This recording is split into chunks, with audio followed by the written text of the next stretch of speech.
Bonjour et bienvenue à Terrain Index.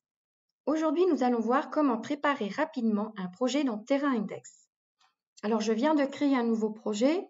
Pour en savoir plus sur cette étape, je vous conseille de consulter la vidéo Détail des projets disponible sur notre chaîne YouTube. Donc, je suis actuellement en mode visualisation graphique des données et je peux, à l'aide du plus, ici, créer un nouveau point de sondage. Je vais lui donner un nom et je valide. J'arrive alors sur le détail du point de mesure. À l'aide des champs situés à gauche, je peux renseigner un certain nombre d'informations qui pourront être également utiles pour le chargé de travaux. Donc, par exemple, si j'ai déjà l'information, je vais indiquer de quel type de point de mesure il s'agit. Dans cet exemple, d'un piézomètre. Je peux également indiquer qui est responsable du forage et le technicien qui s'occupera des prélèvements. Il y a certaines informations qui ne seront disponibles qu'une fois sur le terrain, donc je ne les remplis pas, mais par contre, je peux par exemple donner des instructions.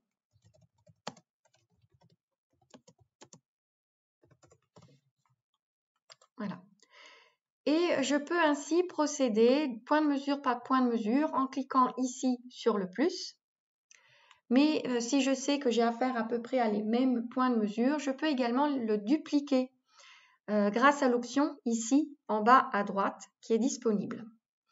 Mais je peux faire ça également dans le mode de visualisation des données tableau qui est bien pratique parce que ça va me permettre de visualiser toutes les données sur un seul et même écran. Donc j'y accède grâce à l'icône tableau ici située à droite. Et on voit donc déjà des différents tableaux, des sortes de tableaux de bord qui vont m'indiquer les différentes informations renseignées dans le projet. Et je peux naviguer de niveau à niveau à l'aide des onglets ici qui se trouvent sur la gauche. Donc je viens de créer un nouveau projet, je n'ai renseigné comme information qu'un point de mesure, donc je vais cliquer sur le point de mesure. Et je vais donc le dupliquer. Alors j'ai plusieurs options. Ici, je travaille au sein du même projet et je vais demander à créer 4 nouveaux points de mesure. Le logiciel vient donc de créer 4 nouveaux points de mesure et on voit que les informations qui avaient été saisies précédemment ont toutes été reprises. Et en mode tableau, j'ai également la possibilité de faire des modifications, plusieurs modifications à la fois. Il suffit de sélectionner les lignes que je souhaite modifier à l'aide de la touche CTRL ou SHIFT de mon clavier. Puis, je vais cliquer sur l'icône crayon. J'accède alors à toutes les informations que je peux renseigner pour mon point de mesure et je vais choisir celle que je veux modifier. Par exemple, remarque, ici, il s'agit de forêt jusqu'à 5 mètres, par exemple. Je vais donner une zone aussi à ces points de mesure et pourquoi pas, je vais changer le nom du foreur. Hop, je confirme et on voit à présent que les différentes modifications ont toutes été reportées en une seule fois sur les points de mesure qui ont été sélectionnés. Alors maintenant, je vais positionner approximativement mes points de mesure sur la carte.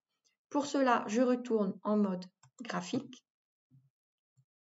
et je vais accéder à la carte grâce à cette icône qui se trouve juste au-dessus de la colonne point de mesure.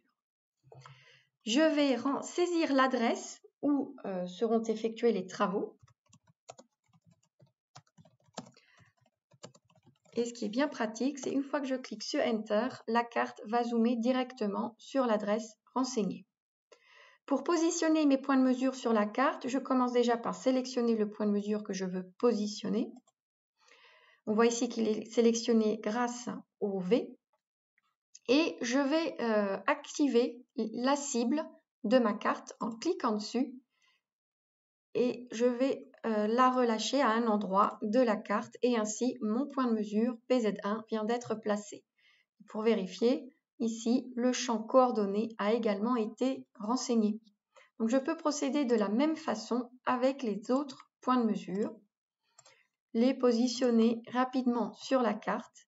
manière à ce que le chargé de travaux ait une idée d'où il doit effectuer son forage. J'ai également la possibilité de sauvegarder une image de carte qui sera également disponible sur l'application pour le chargé de travaux. Je reviens en mode graphique et on voit ici que la carte a été renseignée également. Ce tutoriel est à présent terminé. Vous trouverez d'autres vidéos explicatives sur toutes les fonctionnalités de Terra Index sur notre chaîne YouTube. Merci d'avoir regardé et à bientôt.